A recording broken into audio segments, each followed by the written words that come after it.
దేశవ్యాప్తంగా 4వ విడత ఎన్నికలు ప్రారంభమయ్యాయి. మొదట మాక్ పోలింగ్ నిర్వహించిన తర్వాత పోలింగ్ నిర్వహిస్తున్నారు అధికారులు.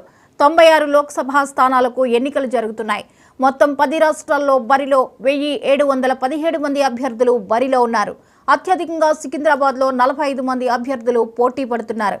ఇక అత్యల్పంగా నవరంగ్పూర్లో 4 పోటీ పడుతున్నారు. ఏపీలో 25, తెలంగాణలో 17, యూపీలో 13, మహారాష్ట్రలో 11, బెంగాల్లో 8 స్థానాలకు పోలింగ్ జరుగుతుంది. మధ్యప్రదేశ్లో 8, బీహార్లో 5, జార్ఖండ్లో 4, ఒడిశాలో 4, జమ్మూ కాశ్మీర్లో 1 స్థానాల్లో ప్రజలు ఓట్లు వేస్తున్నారు.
ఇక ఈ అంశంపై మరిన్ని అప్డేట్స్ ని లైవ్ లో అందించడానికి రీజనల్ కోఆర్డినేటర్ కిరణ్ సిద్ధంగా ఉన్నారు.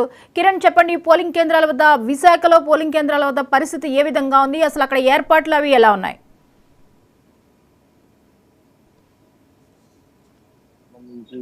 పోలింగ్ ప్రక్రియ ఇప్పుడే ప్రారంభమైంది. కొద్దిసేపటి క్రితం మాక్ పోలింగ్ నిర్వహించిన అనంతరం 7 గంటల నుంచి కూడా పోలింగ్ ప్రారంభమవుతుందని చెప్పి ఎన్నికల కమిషన్ ఆదేశానుసారం అన్ని చోట్ల కూడాను 2 తెలుగు రాష్ట్రాల్లో ముఖ్యంగా మనం చూసుకున్నట్టయితే అటు తెలంగాణ స్టేట్ కి సంబంధించి 17 లోక్సభ స్థానాలకు, అదేవిధంగా ఆంధ్రప్రదేశ్ కు సంబంధించి 25 పార్లమెంట్ స్థానాలకు, 175 అసెంబ్లీ స్థానాలకు పోలింగ్ ప్రక్రియ ఇప్పుడే ప్రారంభమైంది. ఇప్పటికే మనం విజువల్స్ లో స్పష్టంగా చూడొచ్చు. ఏదైతే విశాఖ నార్త్ పరిధిలో ఉన్నటువంటి బీవీకే కాలేజీ ప్రెమిసెస్ ని సెంటర్ గా కూడాను ఎలక్షన్ కమిషన్ తీసుకోవడం జరిగింది. ఈ నేపథ్యంలో ఇప్పటికే ఎండ కారణంగా ఉష్ణోగ్రతలు చాలా విపరీతంగా ఉన్న నేపథ్యంలో పొద్దున్నుంచి కూడాను బారులు తీరి జనం కనిపిస్తున్న పరిస్థితి. ముఖ్యంగా ఈ ఏడాది ఏదైతే ఎన్నికల నేపథ్యంలో యువత ఎక్కువగా తమ ఓటు హక్కును వినియోగించుకునేందుకు ముందుకు రావడం పర్టికులర్గా మనం చూడొచ్చు. గతంలో ఎప్పుడూ కూడాను చాలా బద్ధకంగా, చాలా ఇబ్బందికరంగా ఓటు అంటే తప్పదా వెయ్యాలా అనే అంశంతో కూడుకొని ఎప్పుడో నిదానంగా వస్తుండేవాళ్ళు. ఉదయం 7 గంటల నుంచి సాయంత్రం 6 గంటల వరకు కొనసాగేటువంటి పోలింగ్ చాలా మందకొడిగా సాగుతున్న పరిస్థితి గతంలో మనం చూసుకుంటే. కానీ ఇప్పుడు ఒక రకమైనటువంటి అవేర్నెస్ అందరిలోనూ కనిపిస్తుంది. ముఖ్యంగా మార్పు కోరుకుంటున్నారా ప్రజాస్వామ్యంలో అనే ఒక అంశం కూడా మనం ఆలోచించవచ్చు. ఈ నేపథ్యంలో ఇప్పటికే పెద్ద ఎత్తున బారులు తీరి కనిపిస్తున్నారు. గతంలో ఎప్పుడు కూడా ఈ పరిస్థితి లేదు. ఉదయం 10 గంటలు దాటిన తర్వాతే జనం రావడం, ఓటు వేయడానికి ఉండేది. అయితే ఈ రోజు మాత్రం ముందస్తుగానే 6 గంటల నుంచే ఏదైతే పోలింగ్ సెంటర్లు ఉన్నాయో ఆ ప్రాంతాల్లో పెద్ద ఎత్తున అందరూ కూడా వెయిట్ చేయడం జరిగింది. 7 గంటలకు కూడా మాక్ పోలింగ్ అనంతరం అధికారులు వాళ్ళని అలౌ చేసిన నేపథ్యంలో బారులు తీరి కనిపిస్తున్న పరిస్థితి. ముఖ్యంగా ఈవీఎంలన్నీ కూడా పర్ఫెక్ట్ గా చూస్తూ ఇప్పటికే మనం చూసినట్టయితే నిన్నటి నుంచి కూడా పెద్ద ఎత్తున కసరత్తు చేసి ఏదైతే విశాఖపట్నం సంబంధించి, ఇటు ఉత్తరాంధ్రకు సంబంధించి కానీ ఆంధ్ర విశ్వవిద్యాలయం నుంచి పెద్ద ఎత్తున ఈవీఎంలని అన్ని సెంటర్స్ కూడా తరలించాల్సి. ఇక పర్టికులర్ గా మనం చూసుకుంటే విశాఖపట్నానికి సంబంధించి మొత్తం 7 అసెంబ్లీ నియోజకవర్గాల్లో ఉన్నటువంటి పరిధిలో ఏదైతే ఉందో దాదాపు 20,80,000 మంది పైచీలకు ఓటర్లు తమ ఓటు హక్కును వినియోగించుకుంటుంటే, ఇంకో పక్క అనకాపల్లి జిల్లాకు సంబంధించి 12,50,000 మంది పైచీలకు ఓటర్లు తమ ఓటు హక్కును వినియోగించుకుంటున్నారు. అక్కడ 1551 పోలింగ్ సెంటర్లు, అదేవిధంగా విశాఖపట్నం సంబంధించి ఏదైతే 20 లక్షల పైకి ఓటర్లు ఓటు హక్కును వినియోగించుకుంటున్న నేపథ్యంలో 1991 పోలింగ్ సెంటర్లను ఏర్పాటు చేశారు. ఇక అల్లూరు జిల్లా అరకు పార్లమెంట్ సెగ్మెంట్ పరిధిలో మనం చూసుకున్నట్లయితే 1021 పోలింగ్ సెంటర్లు ఏర్పాటు చేస్తే అక్కడ 7,80,000 మంది పైచీలకు ఓటర్లు తమ ఓటు హక్కును వినియోగిస్తున్నట్టుగా ఇప్పటికే అధికారులు స్పష్టం చేయడం జరిగింది. అలాగే ఏజెన్సీ ప్రాంతాలు ఏవైతే ఉన్నాయో ఆ పార్లమెంటు సెగ్మెంట్ పరిధి ఉన్న రంపచోడవరం కావచ్చు, మరోవైపు కురుపాము, అదేవిధంగా పార్వతీపురం ఈ ఏరియాల్లో సాయంత్రం 4 గంటలకి పోలింగ్ క్లోజ్ చేస్తామని చెప్పి, అదేవిధంగా మిగతా పాలకొండ, ఇంకోవైపు మనం చూసుకున్నట్టయితే సాలూరు కావచ్చు, ఈ అరకు ఈ ఏరియాలన్నింటిలో కూడా సాయంత్రం 5 గంటలతోటి పోలింగ్ క్లోజ్ చేస్తామని చెప్పి ఇప్పటికే ఎలక్షన్ కమిషన్ స్పష్టమైన సంకేతాలు ఇవ్వడం కూడా జరిగింది. ఎందుకంటే అక్కడ కొంతవరకు రహదారుల ఇబ్బంది, ట్రాన్స్పోర్టేషన్ కొంతవరకు ఇబ్బంది, ఇంకో పక్క ఏదైతే మావోయిస్ట్ ప్రభావిత ప్రాంతాలు కావడంతో కొంత ఇబ్బందులు ఎదురవుతాయని ముందస్తుగానే ఈ రకమైనటువంటి ఆదేశాలను కూడా ఎలక్షన్ కమిషన్ ఇవ్వడం జరిగింది. మొత్తం మీద మనం చూసుకున్నట్టయితే ఈసారి ఎన్నికలు చాలా ప్రశాంత వాతావరణంలో నిర్వహించేందుకు అధికార యంత్రాంగం అన్ని ఏర్పాట్లు కూడా చేసిందని చెప్పాలి. మొత్తం ఆంధ్రప్రదేశ్ సంబంధించి 175 అసెంబ్లీ, 25 పార్లమెంట్ స్థానాలకు సంబంధించి 1,00,000 పైచీలకు భద్రతా బలగాలను ఏర్పాటు చేయడం, రాష్ట్ర పోలీసులను తీసుకోవడం, ఇంకో పక్క కేంద్ర బలగాలు 297 కంపెనీల కేంద్ర బలగాలు కూడాను పెద్ద ఎత్తున మోహరించి నెల రోజుల పైనుంచే ఇటు మొత్తం ఆంధ్రప్రదేశ్ అంతా కూడా పెద్ద ఎత్తున చర్యలు తీసుకోవడం జరిగింది. ఎక్కడైతే ఈ అభ్యర్థులు ప్రలోభాలకు గురి చేస్తూ ఓటర్లు తాయిలాలు పంచే వాటికి పూర్తి స్థాయిలో అడ్డుకట్ట వేస్తామని చెప్పి ఎలక్షన్ కమిషన్ తీసుకున్న నిర్ణయం మేరకు పెద్ద ఎత్తున నగదు పట్టుబడ్డం, అదేవిధంగా చీరలు కావచ్చు, ఇతరత్ర తాయిలాలన్నీ కూడా పెద్ద ఎత్తున లభించినట్టుగాను ఏదైనా నాకాబందీ నిర్వహించేటటువంటి ప్రధానమైన కోడలన్నింటిలో కూడా పెద్ద ఎత్తున చెక్ పోస్టులను ఏర్పాటు చేసి తాత్కాలికంగా పోలీసులు కట్టుదిట్టమైనటువంటి ఏర్పాటు చేసిన పరిస్థితి జ్యోతి. ఏది ఏమైనప్పటికీ కూడా ఈ రోజు జరుగుతున్న పోలింగ్ చాలా ప్రశాంతంగా మొదలైందనే చెప్పాలి. మరి కాసేపట్లో అంటే 10 గంటల తర్వాత ఏ రకంగా ఉండబోతుంది అనేది తెలియాల్సి ఉంది. ప్రస్తుతానికైతే ఎండ వేడిమి కారణంగానే చాలా మంది ఎక్కువగా యువత కావచ్చు, మహిళలు కావచ్చు, వీళ్ళందరూ కూడాను పొద్దున్నే పోలింగ్ సెంటర్లకు వచ్చి తమ ఓటు హక్కును వినియోగించుకునేందుకు చాలా ఉత్సాహంగా చూపుతున్న పరిస్థితి.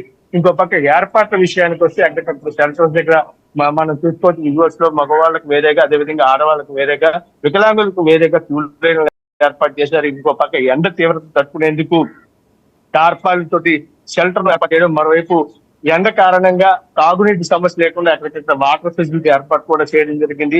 ఎక్కడ ఎటువంటి ఇబ్బంది లేకుండా ఏవైనా అవాంఛనీయ సంఘటనలు జరిగితే మాత్రం తక్షణం చర్యలు తీసుకున్నాగా పోలీసులు కూడా విస్తృతంగా ఏర్పాటు చేయడం కూడా జరిగింది జ్యోతి.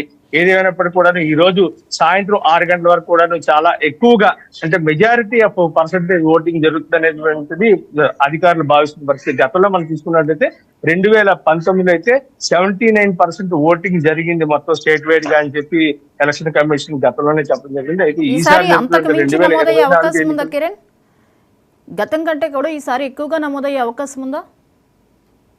ఖచ్చితంగా. ఎందుకంటే గతంలో కంటే కూడా ఈసారి చాలా అవేర్నెస్ బాగా ఎక్కువగా ఉంది. ముఖ్యంగా ఎలక్షన్ కమిషన్ గత 3-4 నెలల నుంచి కూడా ఖచ్చితంగా ప్రతి ఒక్కళ్ళు కూడా తమ ఓటు హక్కును నమోదు చేసుకోవాలి. 18 సంవత్సరాలు పైబడినటువంటి యువకులందరూ కూడా ముందుకు వచ్చి ఓటింగ్ లో పార్టిసిపేట్ చేయాలని ఇచ్చినటువంటి సంకేతాలు కావచ్చు, ప్రచారం కావచ్చు, ఈసారి పెద్ద ఎత్తున అవేర్నెస్ బాగా పెరిగింది. ప్రధానంగా ఈసారి మాత్రం 80 నుంచి 83% ఓటింగ్ నమోదవుతుందని చెప్పి అధికారులు ఒక అంచనాకు వచ్చారు. ఇంకో పక్క మనం చూసుకున్నట్టయితే నిన్నటి నుంచి కూడాను ఏవైతే ఉపాధి నిమిత్తం వివిధ ప్రాంతాల నుంచి, ముఖ్యంగా ఉత్తరాంధ్ర నుంచి వలస వెళ్ళినటువంటి వాళ్ళందరూ కూడా ఇటు తెలంగాణ కావచ్చు, మరోవైపు చెన్నై కావచ్చు, తమిళనాడు ఏరియాలకు వెళ్ళినటువంటి వాళ్ళందరూ కూడా పెద్ద ఎత్తున నిన్న బస్సుల్లో ఒకవైపు, మరోవైపు రైళ్లలోను, అదేవిధంగా ప్రైవేట్ వాహనాల్లోనూ కూడాను వాళ్ళ స్వగ్రామాలకు తరలి వచ్చినట్టుగా మనందరికీ తెలిసింది. ఈ నేపథ్యంలో వాళ్ళందరూ కూడాను తమ ఓటు హక్కును వినియోగించుకునేందుకు చాలా సిద్ధంగా ఉన్నారు. ఇంకో పక్క ప్రభుత్వం కూడాను పెయిడ్ లీవ్ కింద ప్రకటించిన నేపథ్యంలో అందరూ కూడా నిన్న ఆదివారం, ఈరోజు సోమవారం కాబట్టి 2 రోజులు కూడా చాలా పండగ వాతావరణంలో ప్రజలందరూ కూడా ఇక్కడికి వచ్చి ఓటింగ్ చేసుకునేందుకు సిద్ధంగా ఉన్నట్టుగా కనిపిస్తుంది. అయితే ఇంకెలాంటి సమస్యలు తలెత్తకుండా, అలాగే పర్యవేక్షణ విషయంలో కానీ పోలింగ్ విషయంలో పర్యవేక్షణ ఎలా ఉంది? పర్యవేక్షణ చాలా బ్రహ్మాండంగానే ఉందని చెప్పాలి. ప్రస్తుతానికి ఇప్పుడే మొదలైంది కాబట్టి దాదాపుగా ఒక పావు గంట అవుతుంది. 7 గంటలకు ఖచ్చితంగా 7 గంటలకు అయితే ఎలక్షన్ కమిషన్ ఇచ్చినటువంటి సూచనల మేరకు 7 గంటల కల్లా పోలింగ్ స్టార్ట్ చేయడం జరిగింది. అందరినీ కూడా అలౌ చేశారు. ప్రస్తుతానికి అయితే ప్రశాంతంగానే పోలింగ్ జరుగుతున్నది. ఈవీఎంలో అయితే వీవీప్యాట్స్ కూడా ఏర్పాటు చేయడం జరిగింది. ముందుగానే మనం అనుకున్నట్టుగానే ఏదైతే ఈవీఎంలో బటన్ నొక్కిన తర్వాత కనీసం ఒక 5 to 7 seconds వెయిట్ చేస్తే వీవీప్యాడ్ లో మీరు ఏ అభ్యర్థికి అయితే ఓటు వేయాలనుకున్నారో, ఏ పార్టీకి అయితే ఓటు వేయాలనుకున్నారో ఆ స్లిప్ అవుట్ మీకు ఖచ్చితంగా కనిపిస్తుందని చెప్పి ఇప్పటికే అందరికి కూడా అవేర్నెస్ తీసుకురావడం జరిగింది. ఈ నేపథ్యంలో ఆ రకంగానే ఈవీఎంలను ఉపయోగిస్తూ అందరూ కూడా అభ్యర్థులు ఎవరైతే ఉన్నారో ఓటర్స్ వాళ్ళందరూ కూడా తమ ఓటు హక్కును వినియోగించుకున్నారు. యువకులు అదేవిధంగా వృద్ధులు కూడాను దాదాపు 60-70 ఏళ్ళు పైబడినటువంటి వాళ్ళందరూ కూడాను వచ్చి ఓటు హక్కును వినియోగించుకోవడం గతంలో ఎప్పుడు ఈ పరిస్థితి లేదు. ఎందుకంటే పొద్దున్న 7 గంటలకల్లా ఓటింగ్ వేయాలంటే కాస్త బద్దకించే పరిస్థితి. కానీ ఈసారి మాత్రం ఆ పరిస్థితి అయితే కనిపించట్లేదు. కిరణ్, మరి వృద్ధులకి ఏమైనా వెసులుబాటు ఉందా? వాళ్ళు తేలికగా ఎలాంటి ఇబ్బంది లేకుండా ఓటు వేయడానికి వాళ్ళకి ఏమైనా ఫెసిలిటీస్ ఇచ్చారా? ఎలక్షన్ కమిషన్ ఇంతకు ముందే అనౌన్స్ చేసింది ఏదైతే 80 ఏళ్ళు పైబడిన వాళ్ళు ఎవరైతే ఉన్నారో వాళ్ళందరికీ కూడా ఇంటి వద్దకే వచ్చి ఓటు వేసేలాగా మేము తీసుకుంటాము, అక్కడికే వస్తారు మా సిబ్బంది అని చెప్పి ఆల్రెడీ అనౌన్స్ చేశారు.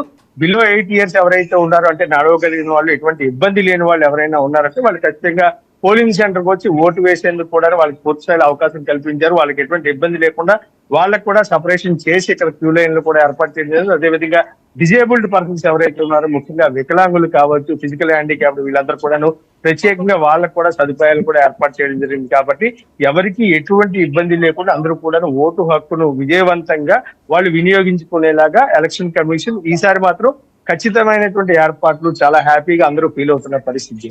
Right, thank you Kiran.